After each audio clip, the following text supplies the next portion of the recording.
деп үлкен бір қателік жасапты. Міне, өзінің ұрпақтарына жетіп отыр ғой. Сол кезде осы Қытайлар бар ғой, бақашынан қалтырмай бірақ қана чоп. Сол кезде ана ит құсқа беріп сол керек еді. Бір үнді қалтырмай. Болмаса осы кезде осындай көп әңгіме болмайтын еді. Бірақ енді амал жоқ. Бұл есек шошқа бастар әкеңнің осы кейін ана дарақан сияқты көбейіп алды. Көбейған енді қайтеміз? Сақтану керек. Қытайшыл ұйғырың болсын. Қытайшыл қазағың болсын.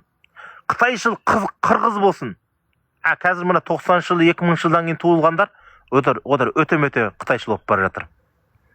Кейбіреулер өздерін қазақ демейді, кейбіреулер өздерін ұйғыр демейді, кейбіреулер олар өздерін қырғыз демейді. Біз жоңқа халығымыз деп шығады міне. Біз жоңқа халығымыз деп бүйтеді. Не дейсің? Осыны айтқан сөйлеген кезде мен ашуым келмей қалады. Мен күліп тастаймын мен. Жақсы болыпты деймін. Не дейміз енді оған? Қытай болып кеткен бірдеме тұрса ол енді.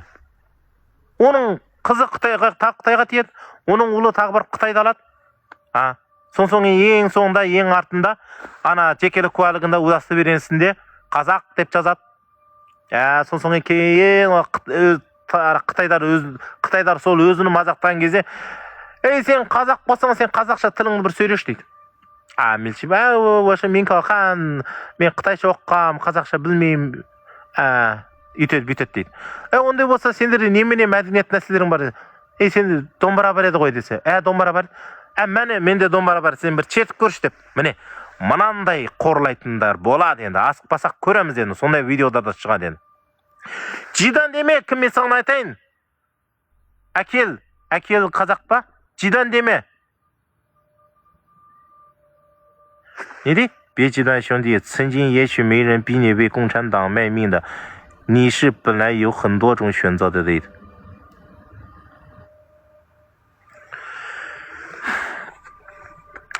Бұл мен жаңараттан бері мен саған не деп қақсап келе жатырмын, Қылғаны бізге әлі аз ба? Мектебіміз жоқ. Тілімізді қазір сен идарада істегенде қазір қазақша бір қазақ басын қосып бір қазақша сөйлеп келсең, ана Қытай келіп, ана құс тілдеріңді сөйлемеңдер деп айтады. Кейбір идарада тағы штраф қояды. Оны білмейсің ба сен? Онда өтірік айтпа. Қытайда қазақ басын қосып бір жерде қазақша сөйледі ма? Онда штраф жеді, или ана танктан анады. Сөз естиді жерде.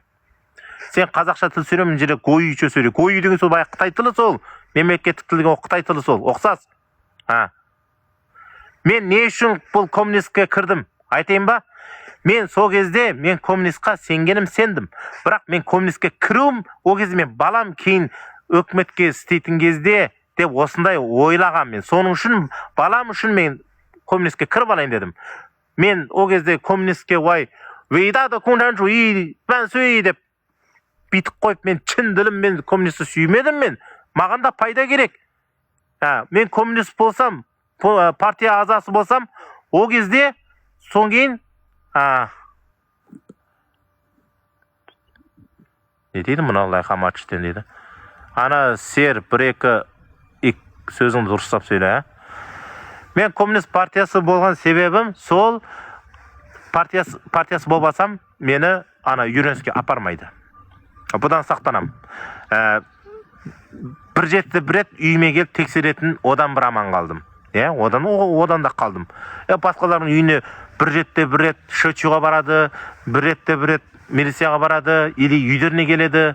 Ана Ириян қандай, жақында қандай, Си Цзиньпин жолдастың хабарын көрдің, ол кісінің хабарын көріп, қалай ойы болды сенде. Маған айтшы, мен тыңдайыншы деп, кітабын алып алады да, қолын бүйтіп отырады. Соң кейін біз ол кезде партия кірмеген кезде соң кейін өтірік деген соғамыз ғой енді. Соғу керек. Сол кезде бір рет келіп үйге тексеретін кезде енді мына ертең бүрсін ана есек бас келетін болды. Енді дайындық қылайын деп телефон шығарасын, ана Си Цзиньпин ана хабардан көруің керек. Ана хабар не деп отыр, бәрін көру керек. Соның үшін біз өзіміздің амандығымыз үшін ойлап соған кіріп отырмыз.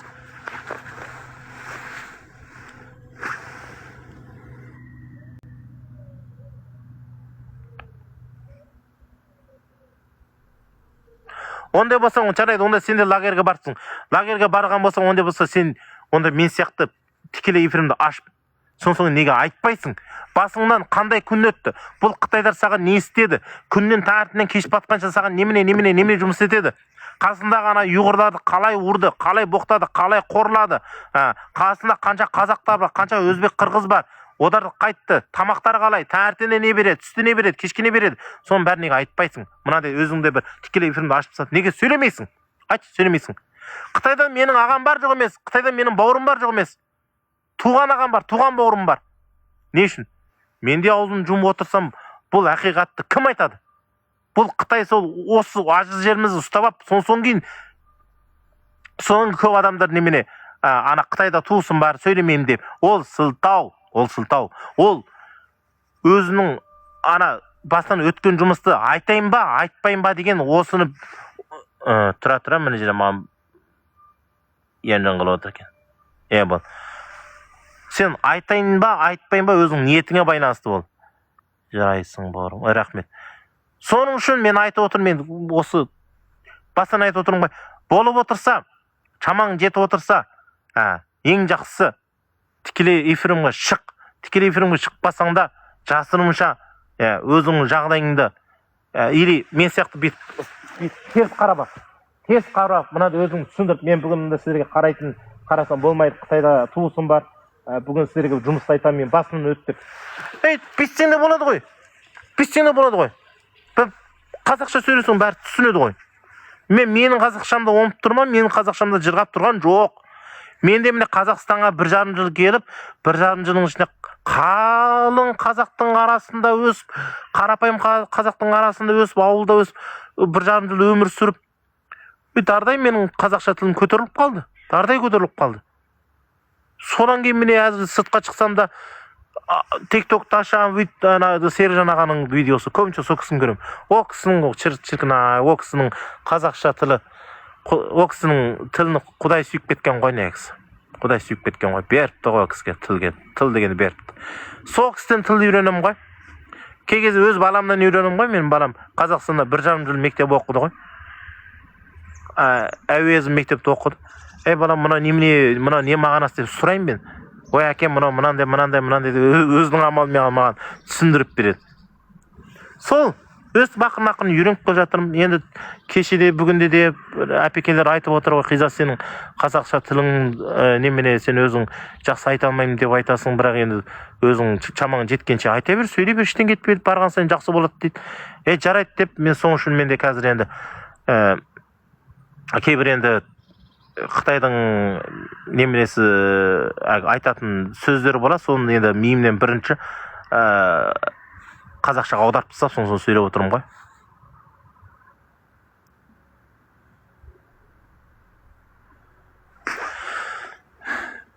Ой, Қытай оңып тұрған жоқ, мен саған айтайын. Қытай, коммунист Қытай бір болды. Сен америкалықтар, еуропалықтар айтқан сияқты коммунист пен Қытай халқы бөлек деген, ол деген саяси адамдар. Одар саяси адамдар. Одар төте ғана Қытай халық пен коммунист бір десең, ойбай, онда кетпей ме ол? Қателік болады, ол саяси қателік болады. Соның үшін одар өйтіп айтпайды. Бірақ біз қарапайым халық болғаннан кейін шындықты айту керек, ақиқатты айту керек. Бұл қазіргі мына кейін осы мына кім Ши Цзиньпин болсын, ана ұстап кеткен Чан Юйша болсын, ана артындағы Хли Фың, немене, кім еді ана, немене, Мяо Хуа, соң кейін тағы немене, Чан Шэньмин. Жетеді ғой одар. Соданың сол 7 чигі шауайын дейді ғой, сол 7 адамның ішіне сен бір қазақ ұйғыр табалайсың ба? Бір мұңғыл табалайсың ба? Табалмайсың. Чыңжү Чаңменнің ішінен, Чыңжү Бейеннің ішінен біреуін табалмайсың. Чоңян Чүвейнің ішінен бір ұлттықты табалмайсың. Чоңян Ху Бейеннің ішінде барма жоқ па, оған бір тағы бір чекет, бір сұрақ белгілі. Сонда сен неменеңе бұл коммунист пен мына Қытай бір емес, тең емес деп айтасың? Қытай деген коммунист деген Қытай болды, бір ауыз сөз, осы бітті. Одан басқа сөз жоқ.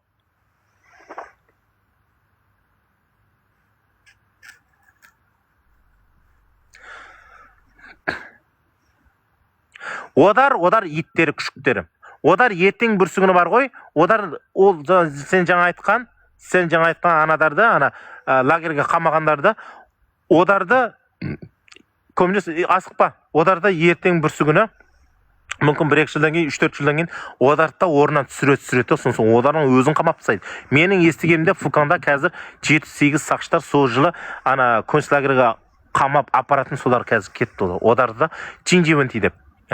Чинживенти деп. Одар әгі парабай жеген деп, сосын одарды ұстап кетті. Бұдан арты жақсы болмайды. Не үшін? Мен жаңа рет айтып келе жатырмын ғой, мен жағдайымды айттым ғой. Мен де соған 6 ай істедім. 6 ай мен машинада отырдым, камерада қарап отырдым ғой. Бірақ менде бір қазақ ұйғырдың көтөніне бір теуіп көрген кезім болмады. Енді бір жолда кетіп барам, 4 ұйғыр жігітті тосып, телефон тексердім. Соң кейін одарға ұрсып, немереге түннің ортасында далаға жүресіңдер, үйдеріңе қайтыңдар деп ұрысқан жерім болды енді. Бірақ оның азабы бұл күнә, бұл Құдайдың оғы бар ғой, айналып тағы өзіңе тиеді екен. Сол кезде сөйтіп істеген жұмысым бар ғой, айналып келіп өзіме тиді ғой, 10 күн жаттым ғой ішінде. Таяғымды жедім, өлгенше жедім, өліп қала жаздадым ішінде. Ана артынан кейін не болды, бытшытым шықты ғой міне. Ана үйім ол жатыр, ана машина ол бәрі кетті. Соның үшін жамандық істемеймін мен қазір. Қолымнан келгенше, қолымнан келетін мына жол қазір мен жолдан кетіп баратқан қасыма мысалы темекім болса, біреу сұраса, бір тал сұраса, 2 тал бере салам. Қасым енді шамамнан келетін біреу енді баласын итеріп кетіп баратыр, сосын бірдеме түсіп кетсе, барып алып беріп деген қолымнан келетін жақсылықтан бәрін істеп отырмын. Күнәм жуылсын деймін. Бірақ сені ұстаған мен емес. Білдің ба?